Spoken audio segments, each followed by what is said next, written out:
Kamboja akan kehilangan pasar Indonesia yang selama ini menjadi tulang punggung ekspor berasnya sejak lama. Ini menyusul rencana Indonesia menyetop impor beras seiring produksi padi dalam negeri yang terus meningkat. Kehilangan pasar Indonesia, Kamboja pun akan mencari negara tujuan ekspor pasar baru. Hal ini dikatakan Presiden Senat Kerajaan Kamboja, Samdech Aka Mohasena Padae Techo Hun Sen saat bertemu Presiden Prabowo Subianto, Senin 5 Mei 2025.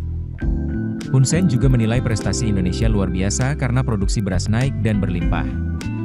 Hal itu disebut akan berpengaruh kepada Kamboja karena biasanya Indonesia membeli beras dari Kamboja. Pernyataan itu merespon informasi yang disampaikan Prabowo bahwa Indonesia akan menyetop impor beras lantaran produksi dalam negeri terus meningkat, sehingga mencukupi kebutuhan domestik tanpa perlu impor lagi. Prabowo bilang, cadangan beras pemerintah, CPP, yang dipegang Bulog menjadi yang tertinggi sepanjang sejarah. Kementerian Pertanian menyebut stok beras Bulog sudah mencapai sekitar di atas 3 juta ton. Prabowo mengatakan, salah satu daerah yakni Sumatera Selatan diproyeksikan meningkat produksi berasnya. Kenaikannya diproyeksikan bisa meningkat 25%. Kementerian Pertanian, Kementan, menyampaikan proyeksi produksi beras Indonesia akan mencapai 34,6 juta ton sepanjang 2025. Proyeksi tersebut berdasarkan dari laporan terbaru Departemen Pertanian Amerika Serikat, USDA.